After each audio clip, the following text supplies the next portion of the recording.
Kitab kita tak ada lagi. Belum.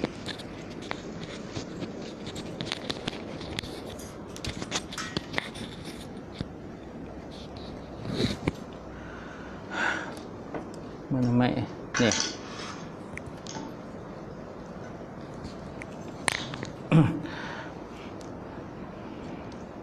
Baik, kita mulakan kuliah maghrib malam ni membaca kitab ila hadratin Nabi Muhammad Mustafa Rasulullah sallallahu alaihi wasallam wal kiram ashab rizam syai'ul Fatihah. A'udzubillahi minasyaitonir rajim. Bismillahirrahmanirrahim. Alhamdulillahi rabbil alamin arrahmanir rahim maliki yaumiddin. Iyyaka na'budu wa iyyaka nasta'in ihdinas siratal mustaqim siratal ladzina an'amta 'alaihim ghairil maghdubi 'alaihim waladdallin. Amin. Assalamualaikum warahmatullahi taala wabarakatuh. Alhamdulillahillazi arsala rasulahu bil huda wa dinil haqq liyuzhirahu 'alad dini kullihi wa kafa billahi shahida. Asyhadu an la ilaha illallah wahdahu la syarikalah wa asyhadu anna Muhammadan abduhu wa rasuluh. Allahumma salli wa sallim ala sayyidina wa nabiyina wa habibina wa syafiina wa zuhrina wa maulana Muhammad imamil muttaqin wa qaidul mujahidin wa ala alihi wa sahbihi ajma'in. Amma ba'd. Fa inna asdaqal hadis kitabullah wa khairan hadi Muhammad sallallahu alaihi wasallam wa syarril umuri muhdatsatuha wa kullu muhdatsatin bid'ah wa kullu bid'atin dhalalah kullu dhalalatin finnar. Qala Allah Subhanahu wa taala fi kitabil azim wa a'udzubillahi minasyaitonir rajim. Yarfa'illahu allazina amanu minkum wallazina utul ilma darajat.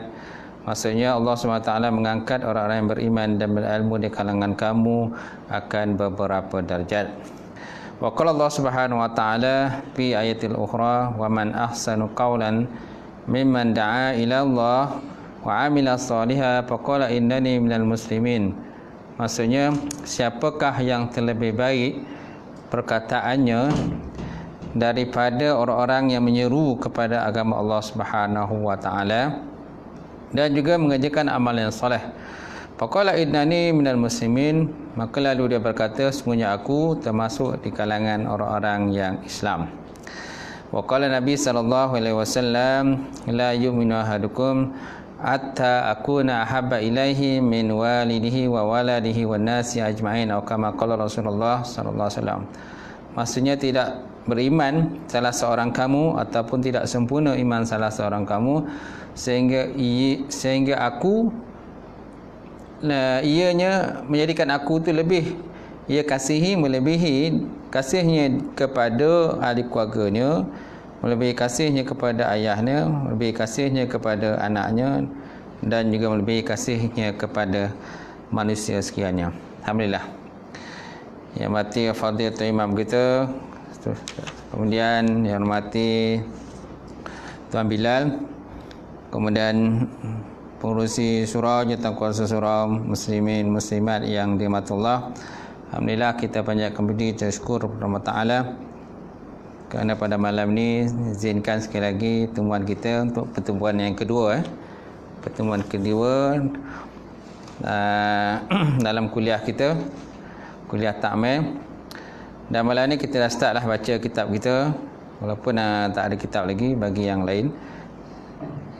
Kita ada dua kitab yang dipilih hari itu, kitab Akidah Ahlussunnah wal Jamaah dan juga Sifat 20 Asas Pengenalan Sifat 20 suatu pengenalan asas, insya-Allah. Jadi malam ni kita lihat tentang kitab Akidah Ahlussunnah wal Jamaah yang dikarang oleh Haji Said Haji Ibrahim, bekas mufti negeri Sabah. Kita lihat fasal yang pertama, tajuknya Islam Agama Fitrah. Islam Agama Fitrah. Baik, apakah pengertian fitrah, tuan-tuan? Apakah pengertian fitrah? Agama fitrah yang dimasukkan adalah agama tauhid Agama fitrah yang dimasukkan dalam agama tauhid ialah agama Allah.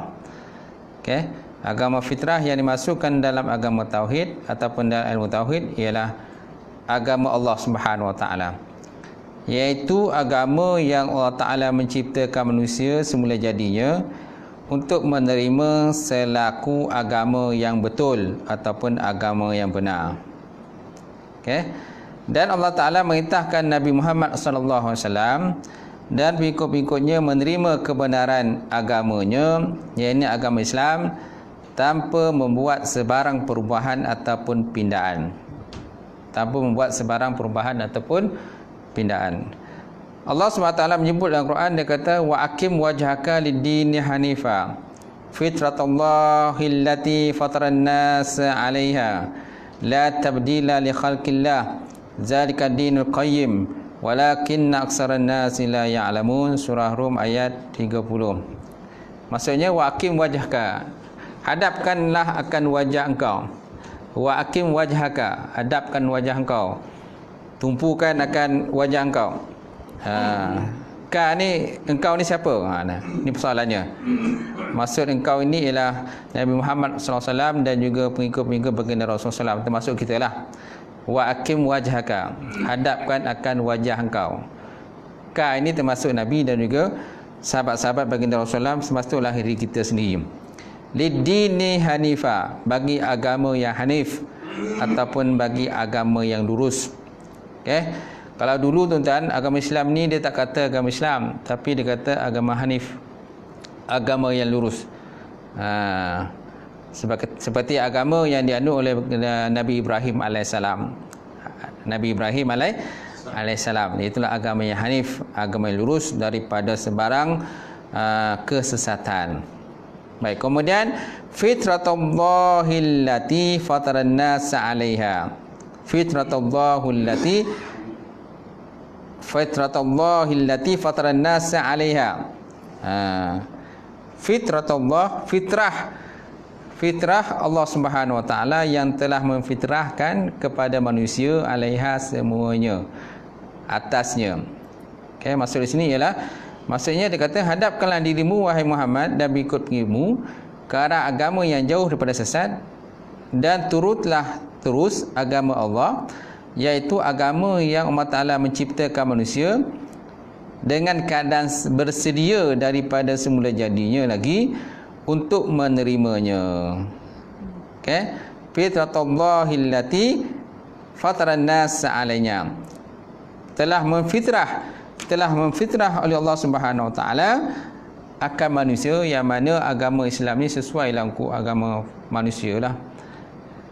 Jadi Islam ni adalah satu agama yang paling sesuai diberikan kepada manusia. Tidak ada agama lain yang paling sesuai kepada manusia. Walaupun dalam dunia ini pelbagai agama, tetapi hakikatnya agama di sisi dalam dunia ni, maksudnya agama ada tiga sajalah, iaitulah agama Islam, yang kedua agama kafir seperti agama Hindu, Buddha dan sebagainya, yang kedua munafik. Munafik itu antara pecahan manusia lah.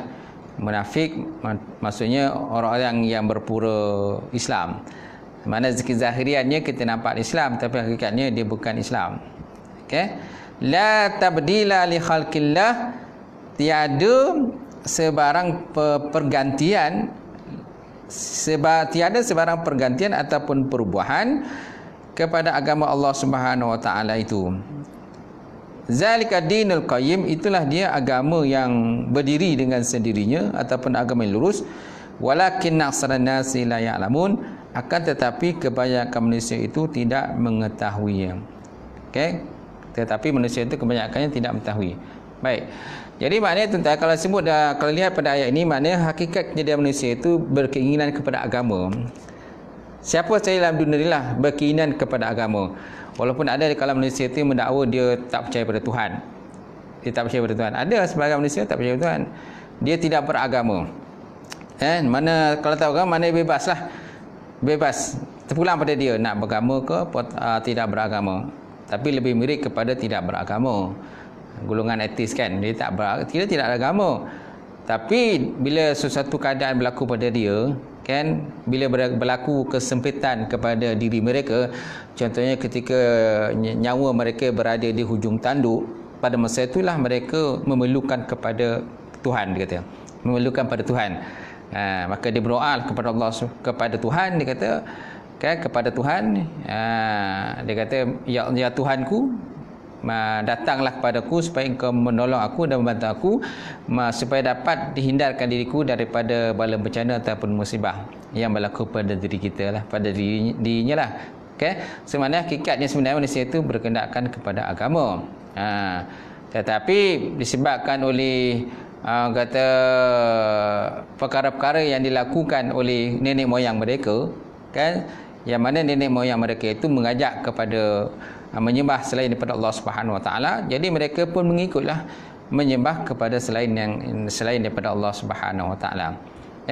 Dalam dunia ini ada manusia yang menyembah batu, dalam dunia ini pun ada manusia yang menyembah patung, ada juga manusia yang menyembah bukit, ada menyembah orang kata matahari, bulan, bintang dan sebagainya, dan ada yang menyembah dewa dan sebagainya. Dan yang paling popular ialah manusia menyembah berhala. Dan ada juga manusia yang menyembah manusia sendiri, kan. Manusia menyembah manusia disebabkan oleh kata kebaikan ataupun benda-benda yang didapat daripada manusia tadi, kan. Jadi dia terhutang budi pada manusia, jadi akhirnya dia menyembah manusia itu sendiri. Ataupun ada juga di kalangan manusia ini yang memaksa orang lain menyembah dia, seperti Namrud ataupun seperti Firaun laknatullah, kan. Di mana mereka menganggap diri mereka itu sebagai Tuhan. Bila dah anggap diri sebagai Tuhan, jadi akhirnya dia memaksa orang lain supaya menyembah dia dan mengaku dia sebagai Tuhan lah. Okay? Cuma nak nyatakan pada kita di sini bahawa hakikat manusia itu berkendakkan pada Tuhan.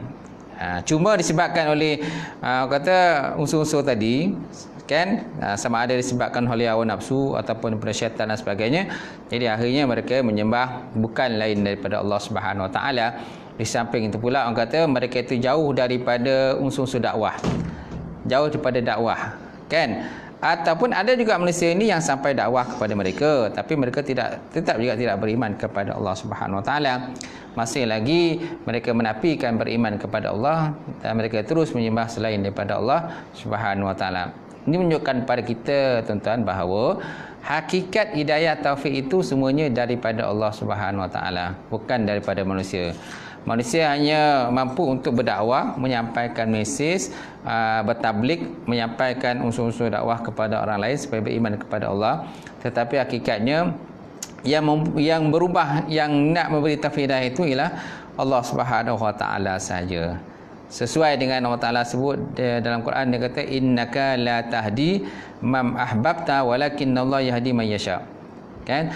Sesungguhnya engkau ya Muhammad, kamu tidak mampu untuk memberi taufik hidayah kepada orang yang kamu kasih ataupun kamu sayang. Tetapi hakikatnya yang boleh memberi taufik hidayah itu siapa?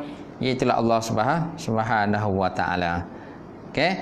Itu sebabnya Nabi gagal untuk mengislamkan Abu Talib, bapa saudaranya sendiri. Walaupun bapa saudara itu banyak kata berbakti dan juga membuat kebaikan kepada baginda Rasulullah sallallahu alaihi wasallam. Kerana Nabi dipelihara oleh Abu Talib setelah daripada kematian iaitulah datuknya itulah Abdul Muttalib, kan? Dan dijaga oleh Abu Talib dalam tempoh yang lama, tuan-tuan. Baik. Semana hakikat manusia ini berkendakkan kepada Tuhan. Tetapi disebabkan oleh hawa nafsu ataupun syaitan yang menggoda mereka, yang mempengaruhi jiwa mereka, akhirnya mereka tidak menyembah Allah, malah merembah selain Allah Ta'ala, menyembah syaitan, patung berhala dan sebagainya. Dan mereka menganggap sesuatu benda yang mereka sembah itu mempunyai kekuatan yang boleh membantu apa saja pekerjaan yang mereka lakukan. Okey? Gitu. Baik. Kemudian asal usul daripada penyembahan kepada patung berhala, kita lihat kepada asal usul penyembahan patung berhala, asalnya manusia ni, patung berhala tu asalnya ialah orang-orang soleh yang ada pada zaman mereka, pada zaman nenek moyang mereka, orang-orang soleh yang hidup pada zaman nenek moyang mereka. Kemudian orang soleh-soleh itu dia banyak buat kebaikan kepada mereka, kemudian orang soleh itu mati ataupun meninggal dunia. bila orang soleh telah mati atau meninggal, jadi orang yang masih hidup, tuan-tuan, mereka itu membuat ataupun melukis gambar orang kata orang-orang soleh yang telah pun meninggal dunia tadi. Dan tujuannya ialah supaya hati mereka terikat dengan orang soleh yang telah pun meninggal dunia. Kan pada permulaannya mereka hanya membuat ataupun melukis gambar begitu. Tetapi lama kelamaan, sebabkan akhirnya mereka dah ada unsur-unsur hawa nafsu, dah ada unsur syaitan pula masuk menggoda mereka. Akhirnya bukan sahaja mereka membuat patung, membuat lukisan, akhirnya mereka membuat patung pula. Buat patung untuk mengenang orang soleh yang telah pun meninggal dunia tadi.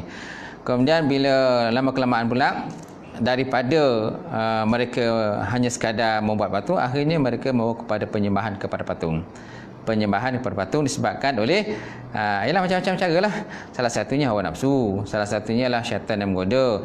Di samping itu pula orang-orang yang membuat patung itu pun mereka nakkan keuntungan daripada hasil daripada buat patung. Jadi patung itu mereka jual dan mereka dapat keuntungan daripada patung yang dijual lah. Di samping itu orang-orang yang orang-orang rahib ataupun orang ahli ibadat di kalangan mereka pula mengajak mereka untuk menyembah patung itu. Mereka juga mengajak mereka supaya menyembah patung. Dalam kelamaan akhirnya penyembahan pada patung itu berkekalan lah sampai bila-bila mengikut kepada agama nenek moyang mereka. Tetapi ada di kalangan manusia juga di kalangan cucu-cucu mereka itu tidak beriman pun dengan patung itu. Dia tidak percaya dengan kekuatan yang ada pada patung. Mereka hanya sekadar disebabkan oleh orang tua mereka buat begitu, jadi pun mereka pun buatlah apa yang orang tua mereka buat. Tapi hakikatnya mereka tak yakin pun dengan kekuatan yang ada pada patung itu. Walaupun ada sebahagian mereka yang yakin dengan kekuatan yang ada pada patung tersebut. Baik. Kemudian fitrah manusia perlu kepada agama. Menurut fitrah manusia semula jadinya memerlukan kepada agama, iaitulah agama Allah, itulah agama Islam. Inna dina innallahil Islam. Allah Ta'ala sebut dalam Quran, sesungguhnya agama yang Allah Ta'ala redha di sisinya itulah agama Islam sahaja. Apa makna Islam, tuan-tuan? Makna Islam ialah selamat ataupun penyerahan diri. Itu makna Islam. Makna Islam ialah penyerahan dirilah. Semana bila kita Islam, mana sudah ada unsur-unsur penyerahan diri kita kepada Allah Subhanahu Wa Taala. Tetapi Islam sahaja tak cukup tanpa beriman.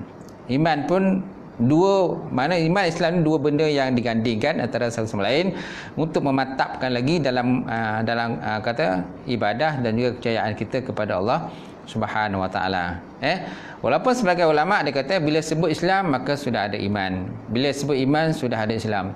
Tetapi sebagai ulama kata berbeza antara Islam dengan iman. Kerana banyak kalau Malaysia yang mengaku Islam, banyak mengaku Islam tapi hakikatnya mereka tak beriman kepada Allah Taala pun. Malahan mereka banyak leka, lalai dan tidak menunaikan tanggungjawab sebagaimana ciri-ciri orang Islam yang sepatutnya lah. Contohnya meninggalkan solat ataupun meninggalkan ialah ibadah kepada Allah, tidak mengerjakan puasa pada bulan Ramadan, tidak menunaikan haji. Kan? Mana apa-apa tuntutan Islam tu dia tak nak buat, ataupun mereka buat tapi buat secara sambil lewa sajalah. Nak tak nak saja mereka. Jadi orang macam ni kah kita nak katakan dia beriman kepada Allah? Bagi saya orang ini hanya cukup sekadar orang Islam saja. Islam dari segi nama kan, dengan namanya contohnya Ibrahim ataupun nama seorang itu Yusuf ataupun namanya Abdul Rahman, namanya Abdul Rahim, namanya Abdul Razak dan sebagainya. Dari segi namanya memang dia nama Islam, tetapi dari segi amalan perbuatannya kan banyak yang leka daripada menunaikan tuntutan agama Allah Subhanahu Wa Taala itu. Akan tetapi walaupun begitu, Islam satu agama yang sangat memaafkan kepada umat dia, sangat memaafkan kepada umatnya, dan Allah Taala juga sentiasa memaafkan umat dia selagi mana hamba dia tadi mahu kembali kepada dia. Tetapi kalau seandainya sampai tempoh dan keadaan ketiganya manusia itu masih lagi leka dan lalai, tak nak juga kembali kepada Allah Ta'ala, maka akhirnya Allah Ta'ala menariklah nyawa mereka dalam keadaan mereka tadi tak mampu membuat apa-apa, dalam keadaan kosong dengan amalan mereka. Dalam sama pula mereka terpaksa juga menghadap Allah Subhanahu Wa Ta'ala. Baik. Kemudian kerana agama Islam adalah agama yang menyelamatkan manusia daripada penyembahan berhala kepada penyembahan Tuhan Yang Maha Esa yang berdasarkan kepada tauhid. Berdasarkan kepada tauhid. Mana tauhid? Asal mana tauhid tu wahada yuhawidu tauhidan, mana mengesakan, wahada ataupun mengesakan, menunggalkan Allah. Wahada yuhawidu tauhidan, mengesakan, mana menunggalkan Allah Subhanahu wa taala. Itu mana asal perkataan tauhid. Mana lahir daripada tauhid ialah akidah tauhid, kan, usuluddin, kan. Ini benda yang sama je, ya, cuma berbeza dari segi istilah. Okey. Seterusnya, justru itu Allah Ta'ala menggesa orang-orang yang beriman menjadikan agama Islam pegangan hidup mereka selaku agama samawi yang diredai dan direstui oleh Allah Subhanahu wa taala. Allah Ta'ala menyebut dalam Quran, dia kata ya ayyuhallazina amanu dkhulu fis-silmi kaffah wa la tattabi'u khutuwatis syaitan innahu lakum aduwwun mubin. Surah Al-Baqarah ayat 208. Ya ayyuhallazina amanu, wahai orang-orang beriman. Ya ayyuhallazina amanu, wahai orang beriman, udkhulu fis-silmi kafah, masuklah oleh kamu dalam agama Islam keseluruhannya, wala tattabi'u khutuwatis syaitan, dan jangan kamu ikut jejak-jejak langkah syaitan. Innahu lakum aduwwun mubin, sungguh syaitan itu adalah musuh kamu yang paling nyata. Musuh yang paling nyata. Okey. Jadi dalam ayat Quran ini, kan, Allah Ta'ala sebut, dia kata masuklah kamu dalam agama Islam keseluruhannya. Apakah masuk agama Islam keseluruhannya? Masuk agama Islam keseluruhannya maknanya kita mengikut ataupun mengamalkan ataupun melaksanakan segala tuntutan-tuntutan yang terdapat dalam Islam itu sendiri. Mana apa yang dituntut dalam Islam tu kita kena buat. Sama ada dalam bab ibadat ke, ataupun bab jinayat ke, ataupun bab munakahat ke, ataupun muamalat dan sebagainya. Jadi kalau kita mengambil itu semua, maknanya kita dah masuk kepada agama Islam kafah keseluruhannya. Okay? Bukan masuk agama Islam keseluruhannya tadi kita memanggil semua orang kafir itu masuk Islam, bukan. Bukan macam tu. Udkhulu fis-silmi kafah, ngajaklah mereka itu masuk dalam agama Islam keseluruhannya, bukan macam tu. Maksudnya, kan, kalau sebut dalam tafsir, kata maksudnya kita melaksanakan semua tuntutan-tuntutan dalam agama Islam itu, kan, dan kita laksanakan semampu yang kita boleh. Sesuai dengan hadis Nabi sallallahu alaihi wasallam, ma amartukum fa'tu minhu mastata'tum. Apa saja yang diperintahkan kepada kamu, maka cubalah kamu laksanakan dengan sebaik yang mungkin. Cubalah kita laksanakan sebaik mungkin. Kalau mungkin kita tak boleh laksana secara 100%, jadi kita laksanakanlah secara sikit-sikit, berperingkat-peringkat dan sebagainya lah. Sebagaimana yang berlaku pada zaman Rasulullah SAW begitu, kan. Jadi Nabi pun tak laksanakan secara keseluruhan, tapi secara berperingkat lah benda tersebut dilaksanakan. Okay. Kemudian janganlah kamu ikut langkah syaitan, kerana syaitan itu musuh kamu yang paling nyata. Syaitan ni musuh yang paling nyata. Syaitan ni tak boleh dibuat kawan, tuan-tuan. Tak boleh kawan. Syaitan ni kalau kita berkawan pun dia tetap musuh kita. Kalau kita tak berkawan pun dia tetap musuh kita. Dia tetap musuh sejati kepada kita lah. Kerana dia telah berjanji dengan Allah Subhanahu Wa Taala. Syaitan dah berjanji dengan Allah Ta'ala, ya Allah Tuhanku, wahai Tuhan, dia kata, berilah tangguh kepada aku, kan, kalau engkau dah takdirkan aku ni masuk neraka, bagilah tangguh kepada aku supaya aku, kan, boleh menarik sebanyak mungkin manusia ini, anak cucu Adam ni, bersama-sama dengan aku dalam neraka, kata syaitan. Okey. Maka Allah Ta'ala kata, kau nak tariklah, tapi keampunan itu daripada aku, kata Allah Ta'ala. Aku boleh mengampunkan mana-mana di kalangan hamba tadi, asalkan dia memohon keampunan kepada diriku. Baik, tuan-tuan. So, maknanya syaitan adalah musuh yang paling nyata. Dan syaitan, kalau ikut riwayat ni, tuan-tuan, syaitan ni pada asalnya namanya Azazil. Dia ni sebelum dicipta Nabi Adam AS, dia ni merupakan kepala ataupun ketua kepada ahli ibadah. Dia ketua kepada ahli ibadah. Jadi tuan-tuan, sebelum beribadah, dia dah ibadah dulu dah. Syaitan sebelum kita ni beriman pada Allah, syaitan dah beriman kepada Allah Ta'ala dulu dah. Tetapi akibat daripada satu sahaja kata arahan daripada Allah Ta'ala dia ingkari, maka dia terus menjadi kafur ataupun kafir kepada Allah Subhanahu Wa Ta'ala. Itulah perintah supaya sujud kepada Nabi Adam AS.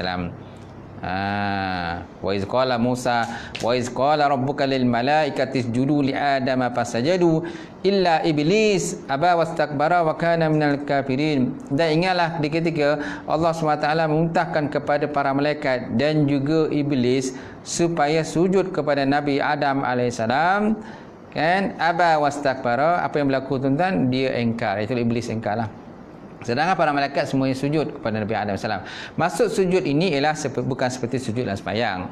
Kan, ulama tafsir menyatakan mana sujud itu ialah tunduk, menundukkan diri, hanya sekadar menundukkan diri kepada Nabi Adam AS, disebabkan kelebihan-kelebihan Allah Ta'ala bagi kepada Nabi Adam AS. Antaranya iaitulah wa 'allamal asma'a kullaha. Disebut dalam Quran wa 'allamal asma'a kullaha, di mana Allah Ta'ala mengajarkan, kan, nama-nama sesuatu benda kepada Nabi Adam AS, yang mana nama-nama itu tidak diajar kepada para malaikat. Mana nama-nama yang terdapat di dunia ni sebenarnya Allah Ta'ala telah pun mengajar kepada Nabi Adam. Contohnya ni apa, ni pokok ke, ni ayam ke, ini batu ke, ini bukit dan sebagainya. Para malaikat pun tak tahu nama itu semua. Yang tahu benda itu semua ialah Nabi Adam AS. Jadi bila tanya kepada malaikat apakah benda ini, mereka tak tahu. Sedangkan contohnya benda itu batu, tapi mereka tak kenal itu batu. Namanya mereka tak tahu nama dia, kerana nama itu belum diajar kepada malaikat tadi. Nama itu hanya diajar kepada Nabi Adam salam. Itu sebab Allah Ta'ala sebut dalam Quran, dia kata wa 'allamal asma'a kullaha. Allah Ta'ala mengajarkan kepada Nabi Adam itu akan nama-nama semuanya. Itu antara kelebihannya ada Nabi Adam. Bila tanya dengan Nabi Adam, maka Nabi Adam tadi menyebut nama-nama yang telah pun diajar pada dia. Ini menunjukkan pada kita kelebihan Nabi Adam. Begitu juga dengan iblis pun tak tahu nama-nama tersebut. Sebabnya Allah Ta'ala perintahkan kepada para malaikat dan juga iblis supaya sujud kepada Nabi Adam. Tetapi apa yang berlaku tuan-tuan? Para malaikat sujud ataupun menundukkan diri pada Nabi Adam, kecuali iblis. Aba wastakbara, dia menjadi enggan. Wastakbara, kemudian dia menjadi takabur ataupun sombong. Wa kana minal kafirin, dan dia termasuk dalam kumpulan yang kafir kepada Allah Subhanahu wa Ta'ala. Kumpulan kafir kepada Allah Ta'ala. Okey. Ada riwayat menyatakan bahawa iblis ini termasuk dalam kumpulan malaikat. Ada yang menyatakan iblis itu masuk kumpulan malaikat kerana berdasarkan pada Quran tadi, wa iz qala rabbuka lil malaikati inni ja'ilun fil ardi khalifah. Wa iz qala rabbuka lil malaikati inni ja'ilun fil ardi khalifah. Dan ingatlah ketika Allah Ta'ala berkata kepada para malaikat, semuanya aku nak jadikan dalam muka bumi itu khalifah. Jadi kata ulama tafsir sebahagian dia kata, jadi iblis itu termasuk dalam kategori malaikat, dia kata kategori malaikat. Walaupun ada sebahagian malaikat menyatakan dia bukan malaikat, dia tetap iblis. Ada pula menyatakan daripada golongan jin dan sebagainya. Hakikat sebenarnya itu Allah Subhanahu Wa Ta'ala yang tahu saja. Ya, cuma yang paling jelas ialah iblis ataupun syaitan dan sebagainya, dia dicipta daripada api, kan, sedangkan manusia dicipta daripada tanah. Khalaqtahu min tin wa khalaqtahu min nar. Kan, dia dijadikan daripada api, dijadikan daripada tanah, sedangkan aku dicipta daripada api. So mana lebih mulia antara api dengan tanah? Maka iblis kata yang paling mulia sudah tentu aku jadikan api, sedangkan manusia dijadikan daripada tanah. Tetapi dia tak tahu. Kan, walaupun di segi zahiriatnya api itu lebih orang kata lebih mulia daripada tanah, lebih kuat daripada tanah, tetapi Allah Ta'ala boleh menukarkan sifat api itu menjadi lemah berbanding dengan tanah. Kerana hakikatnya api itu benda yang dicipta Allah Ta'ala. Bila benda cipta Allah Ta'ala boleh mengubah dia punya fungsinya pada fungsi yang asal kepada fungsi yang lain. Seperti contoh yang berlaku pada peristiwa Nabi Ibrahim AS. di mana Nabi Ibrahim telah pun dicampakkan oleh Namrud bersama dengan bala tenteranya, dicampakkan dalam api yang besar dengan tujuan untuk membakar Nabi Ibrahim AS. Apa yang berlaku pada Ibrahim itu kan? Dia tidak angus kan? Dia tidak angus dengan api yang begitu besar menjulang. Kan Allah Ta'ala telah mentakdirkan kepada api tadi kan bahawa api itu tidak membakar, walaupun hakikat sebenar kejadian api itulah untuk membakar, betul tak? Sebenarnya kenapa? Kerana api ini satu benda yang cipta Allah Ta'ala, benda makhluk, benda cipta. Jadi benda makhluk tadi boleh Allah Ta'ala fungsi itu palingkan fungsinya daripada hakikat kejadian sebenar daripada fungsi yang lain. Faham kan? Baik, kemudian seorang manusia yang menganut agama selain daripada agama Islam tidak diterima dan tidak diperakui selaku orang yang hidup dalam agama. Seorang manusia yang menganut agama selain agama Islam tidak diterima dan tidak diperakui selaku orang yang hidup dalam agama. Semana agama Allah Ta'ala adalah Islam je lah. Sedangkan agama lain macam mana?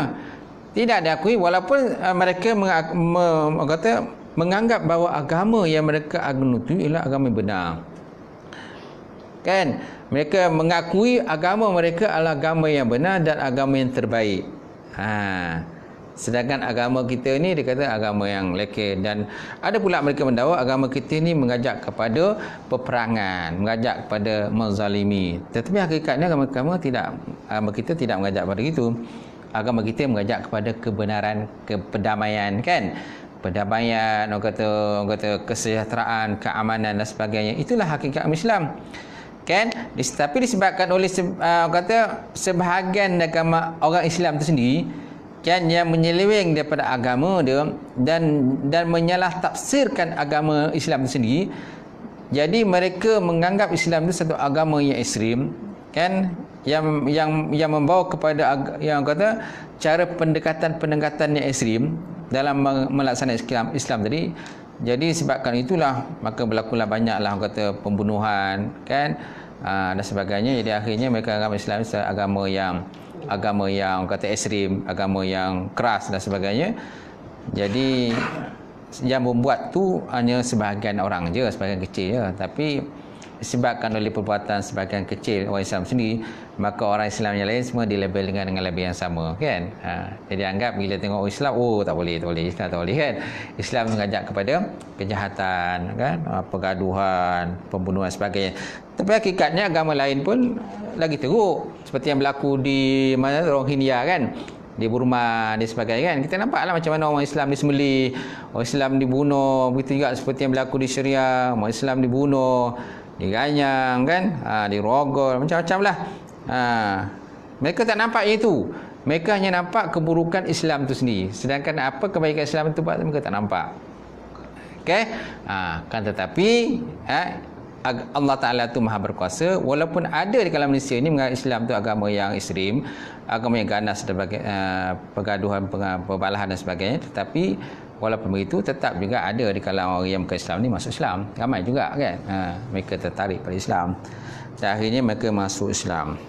Baik. Kemudian cuma apa yang kita nak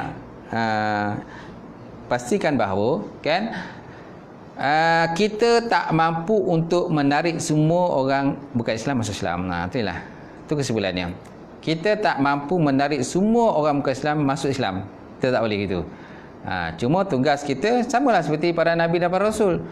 Tabligh, menyampaikan. Itu sajalah tugas kita menyampaikan. Hakikat yang nak bagikan perubahan itu, hidayah taufik itu semuanya daripada Allah Subhanahu wa taala. Baik, seterusnya Allah Taala menyebut dalam Quran, dia kata wa may yabtaghi ghaira islami dina fala yuqbalu minhu wa huwa fil akhirati minal khasirin. Surah Ali Imran ayat 85. Maksudnya wa may yabtaghi, barang siapa yang menuntut ataupun mencari ghairal Islam, selain Islam, dinan sebagai agama, fala yuqbalu minhu, maka tiada diterima minhu daripadanya, wa huwa fil akhirah, dan ianya pada akhirat minal khasirin, di kalangan orang-orang yang rugi. Di kalangan orang-orang yang rugi. Ini ayat terjelas dalam Quran. Wa may yabtaghi, barang siapa yang menuntut ghair Islam, selain Islam. Kerana dalam dunia ini ada agama Islam dan kafir lah, dan juga munafik. Ini antara tiga pecahan yang besar. Okey. Dalam Kristian pun sebenarnya ada pecahan-pecahan mereka sendiri. Kristian pun ada pecahan, kemudian Yahudi pun mereka pun ada pecahan juga. Kalau sebut dalam satu hari Nabi SAW nyatakan bahawa orang Yahudi terpecah kepada 71 golongan, orang Kristian pula terpecah pada 72 golongan, orang Islam pula terpecah kepada 73 golongan. 73 golongan. Itu sebab Islam ni macam-macam kan? Macam-macam. Ada Islam liberalisme, pluralisme, macam-macam lah. Kan? Kemudian ada Syiah lah, ada Wahabi lah, kan? Ada Qadariyah lah, Mu'tazilah, ada Wahbiyah, macam-macam lah. Jismiyah. Kan? Macam-macam lah dalam Islam sini pun banyak pecahan. Malahan Syiah pun, mereka pun banyak pecahan juga. Bukan hanya satu Syiah saja. Sebenarnya banyak Syiah-Syiah pecah-pecahan. Ada Syiah yang ekstrim, ada yang Syiah tidak ekstrim, kan? Tapi hakikat sebenarnya Syiah tu ialah mereka memusuhi para sahabat. Mereka sangat memusuhi para sahabat, seperti Abu Bakar, seperti Sayyidina Umar, Sayyidina Osman. Yang mereka akui ialah Sayyidina Ali semata-mata. Malahan ada pula yang tidak mengakui baginda Rasulullah SAW. Nabi pun dia tak akui, Sayyidina Abu Bakar pun dia tak akui, Sayyidina Umar pun dia tak akui, Sayyidina Osman pun tak akui. Tapi yang dia akui siapa? Sayyidina Ali saja. Ali lah segala-galanya. Sedangkan lain ni tak boleh diterima. Kan? Dan malahan ada kalau mereka itu mengkafirkan para sahabat. Mereka mengkafirkan para sahabat. Okey? Dan Syiah tu pun banyak dia punya pecah-pecahan pahaman-pahaman mereka. Kan? Ada yang kata antara benda yang mereka anuti ialah seperti pahaman Wahdatul Wujuh. Pahaman Wahdatul Wujuh ini ialah satu pahaman yang mana kata pahaman serba Tuhan.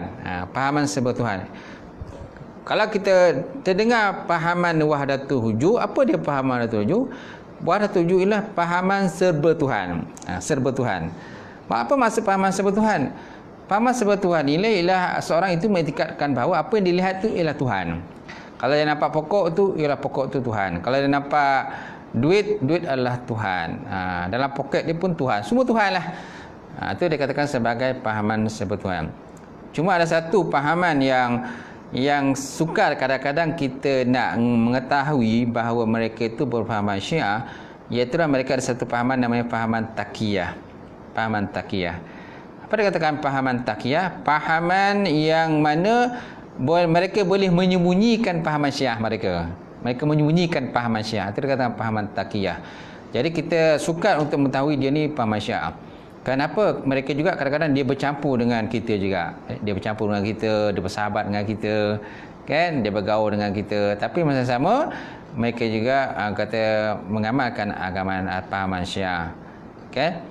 Seperti peristiwa Karbala, kan? Peristiwa Karbala ataupun kahwin mut'ah, kan? Kahwin mut'ah tu maknanya kahwin kontrak. Dalam Syafi'i tak ada kahwin kontrak. Dan dalam Islam pun memang tidak ada kahwin kontrak.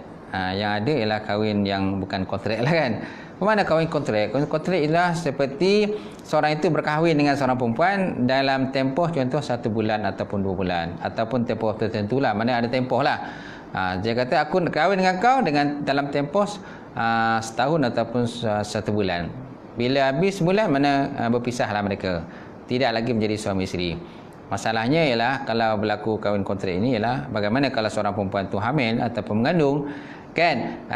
Lepas tu perempuan tadi bila dah habis dengan kontrak dengan seorang lelaki, kemudian dia berkahwin dengan orang yang lain. Bagaimana dengan nasab keturunan budak tadi? Kepada siapa yang dinasabkan?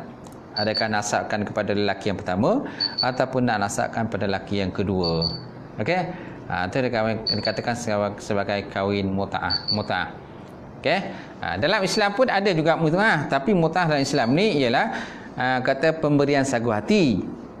Dan dalam bab kahwin pun ada istilah mut'ah ni.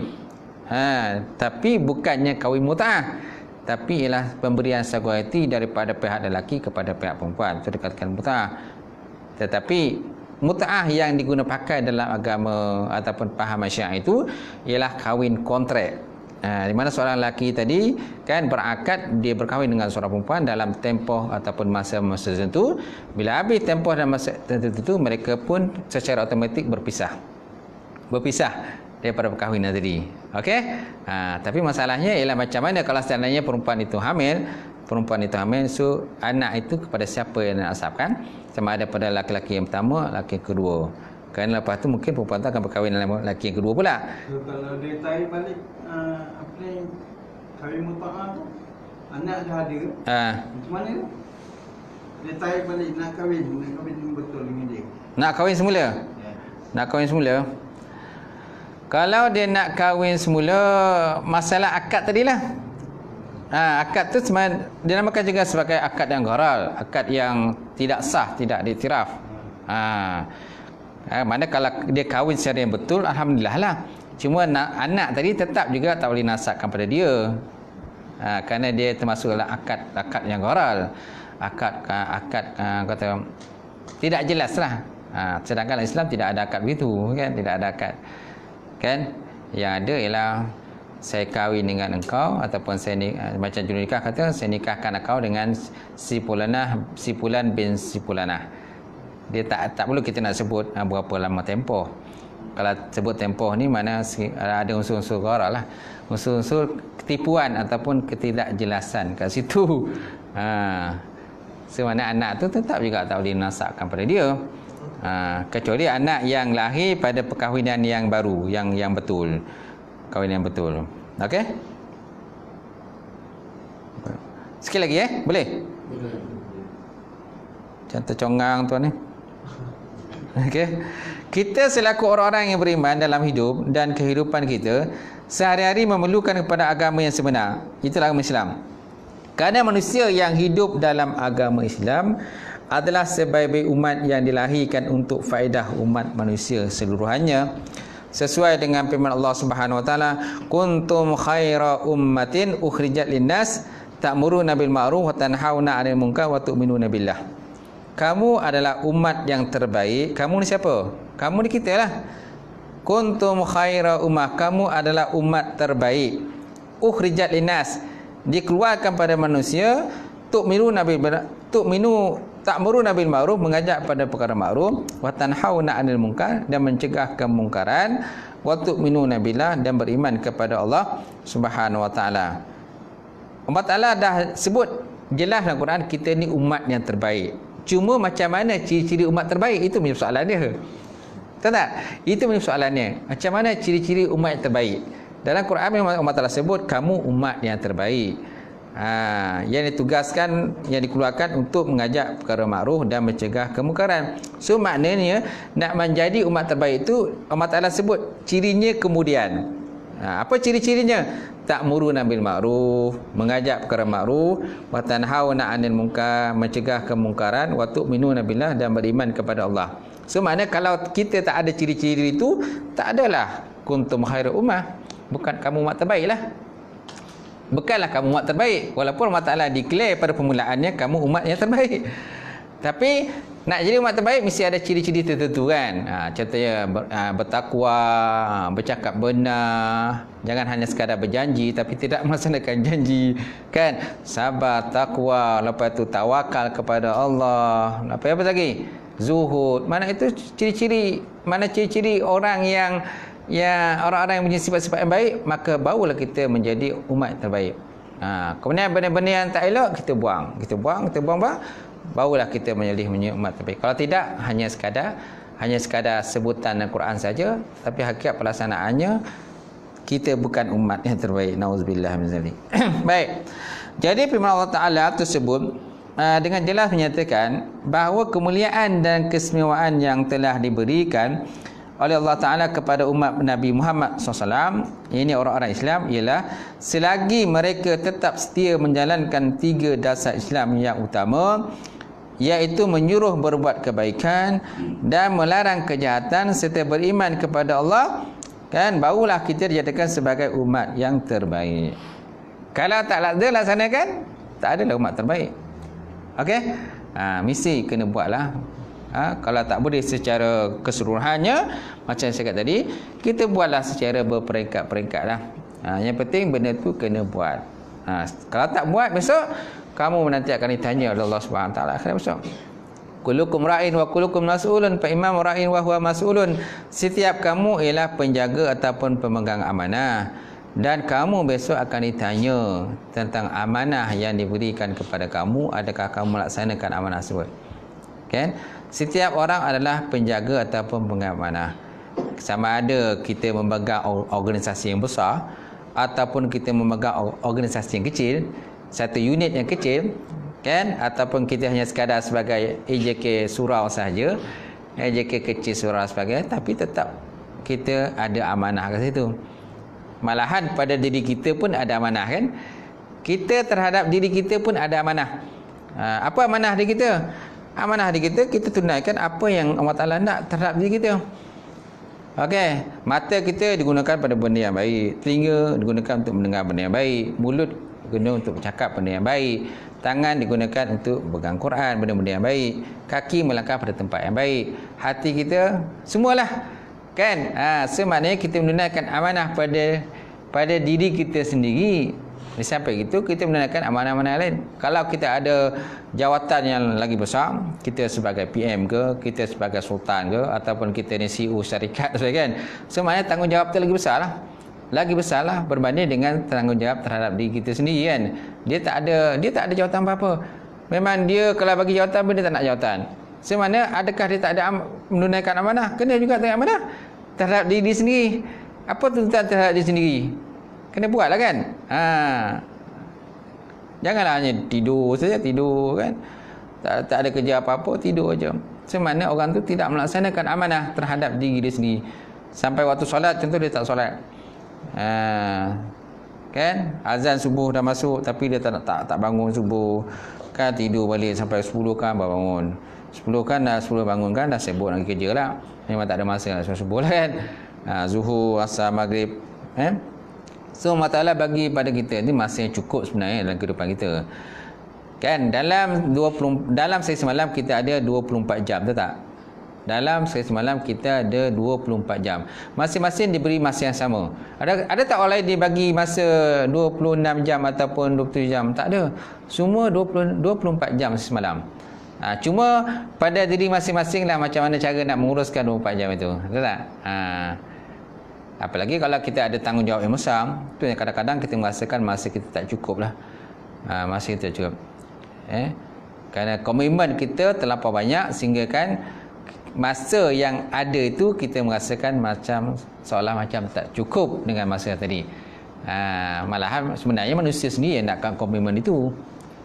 Malahan ada kalau manusia kan memang nakkan pada jawatan, kan? Ada kalau manusia. Kalau orang tak bagi jawatan pada dia marah, dia bongih. Malahan dia sanggup melobi pula, orang kata, demi untuk mendapatkan jawatan tersebut. Ada yang sampai-sampai memfitnah pun ada, fitnah lawan dia demi untuk mendapatkan jawatan tersebut. Tapi sebenarnya jawatan tersebut sebenarnya adalah satu bebanan juga pada akhirat, so yang akan ditanya oleh Allah Subhanahu Wa Taala juga. Habislah tuan-tuan pembahasan pada malam ni, insya-Allah akan datang kita masuk Islam sesuai dengan fitrah manusia. Dan kita setuju pakai dua kitab, betul dua kitab Akidah Sunnah dan juga Sifat 20. Semana akan datang kita baca Sifat 20, suatu pengenalan asas. Boleh? Ada soalan tak? Persoalan? Ada? Nak tanya kan?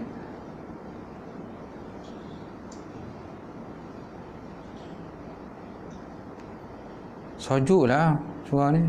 Sojuk? Kon kuat. Dah ada kon pun orang tak datang, payah juga. Dia bagi alasan, kenapa tak datang surau? Sojuk. Dia kata, aku malas datang surau, sojuk. Bila tak pasang ikon pula, kenapa tak datang surau? Dia kata panas. Tak ada ikon, dia kata. Macam-macam manusia ni kan, alasan kan. Sebenarnya memang hati dia tak berminat untuk hadir, kan. Orang berminat kepada rumah Allah Ta'ala ni, macam mana pun alasannya, dia akan hadir juga, kan. Sama ada sejuk ke, tak sejuk ke, panas ke, kan, tetap dia hadir. Kalau pada zaman Nabi dulu kan, mana ada aircon, tak? Zaman Nabi ada aircon ke? Tak ada aircon pun. Tanah pasir macam tu je. Tapi kenapa?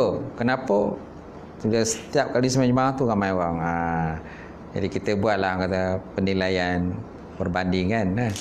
Salah satunya tingkatan iman masing-masing lah kan. Jadi kalau iman kita mantap kuat, macam mana pun tetap hadir juga kan. Tapi orang yang hadir pula hendaklah kata mengajak jugalah sahabat-sahabat kita yang tak hadir. Mana tahu lah kan Allah Ta'ala bukakan pintu hati mereka, maka akhirnya mereka hadir kan. Contoh ada pengajian, ada kuliah, Ustaz datang, baiklah datang sekali dengar kan, macam tu. Sebab kalau nak kirakan masa ni memang tak ada masa, sibuk, semua sibuk, masing-masing bagi alasan semua sibuk. Tapi walau macam mana sibuk sekalipun, kena juga ada masa kita kan, kena luangkan masa lah. Itu benda-benda baik, insyaAllah. Sekian saja. Ada soalan?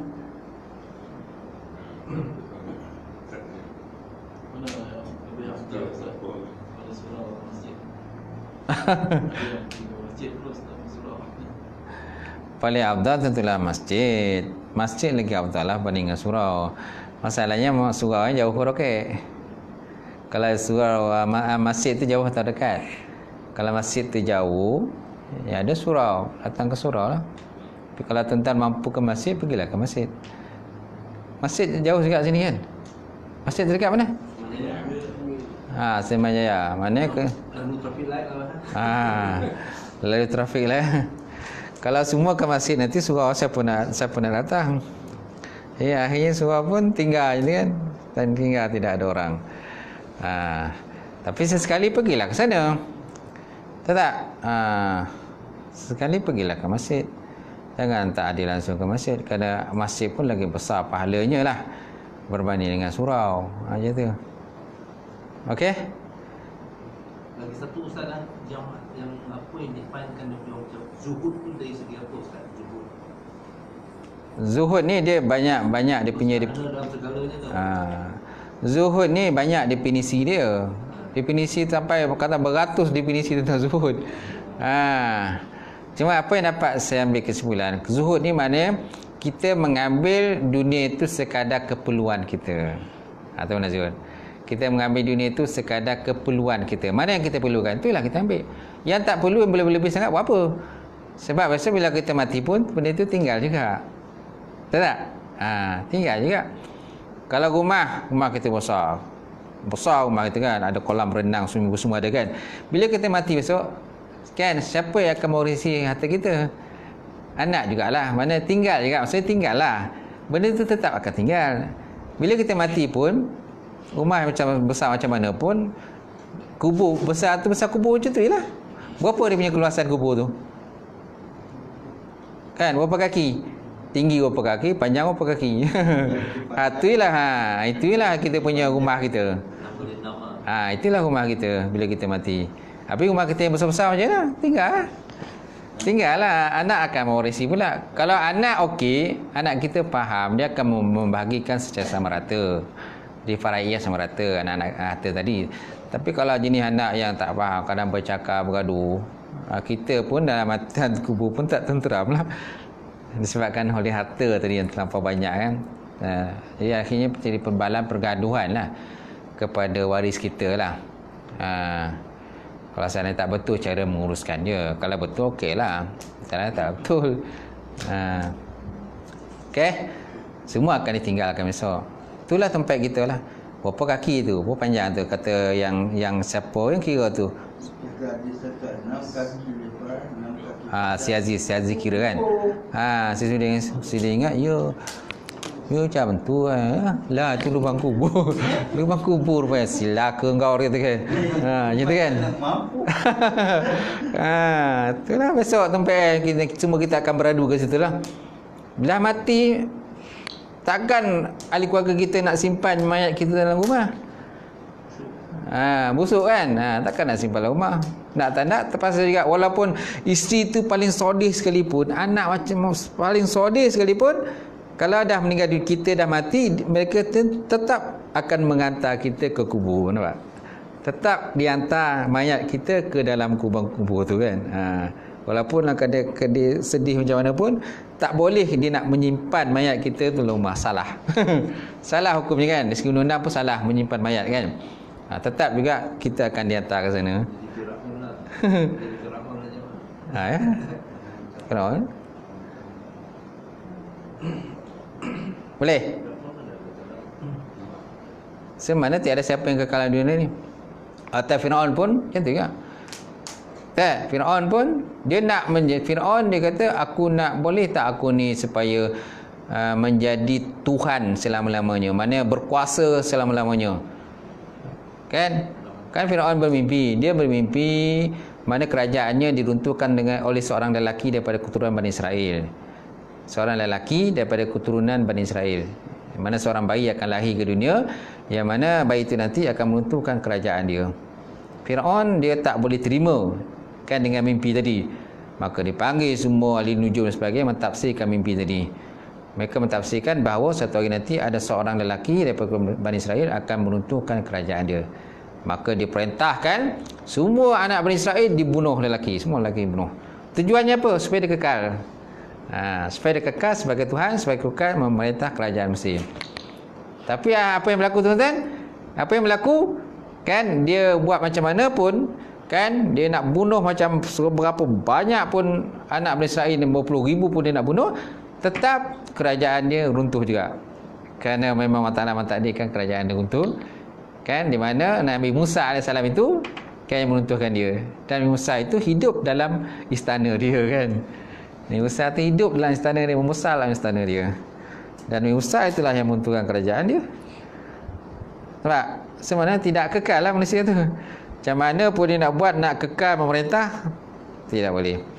Walaupun di dunia ni ada memerintah sampai berpuluh tahun memerintah, kan, selagi mana dia tak mati, tak boleh bertukar dengan orang lain menjadi pemerintah. Dia berkuasa selama-lamanya. Tapi akhirnya dia mati tak? Mati juga. Bila dia mati, orang lain pula akan mewarisi kerajaan dia kan. Itulah hakikatnya manusia. Tidak ada yang kekal. Okey? Wes, wallahu alam bisawab. Saya cerita orang paling tidak pun pukul 12 kan tak habis kan. Itu saja. Auzubillahi minasyaitonir rajim. Bismillahirrahmanirrahim. Alhamdulillahirabbil alamin wassalatu wassalamu ala asyrofil mursalin wa ala alihi washabihi ajmain. Allahumma zidna ilman nafi'a wa yaqinan sadiqa wa 'ilman mutaqabbala rizqan halalan mubarakatan katsira wa siyana fataya alim wa lana qulubana bi nuri ma'rifatika wa ta'ala arifin. Allahumma faqina bidin, Allahumma faqina bidin. Allahumma ij'alna hadza jama'al marhuma wa tafarraqna min ba'di tafarruqan ma'suma. Rabbana atina fid dunya hasanah wa fil akhirati hasanah wa qina azabannar. Subhana rabbika rabbil izzati amma yasifun wa salamun alal mursalin. Taqabbalallahu minkum.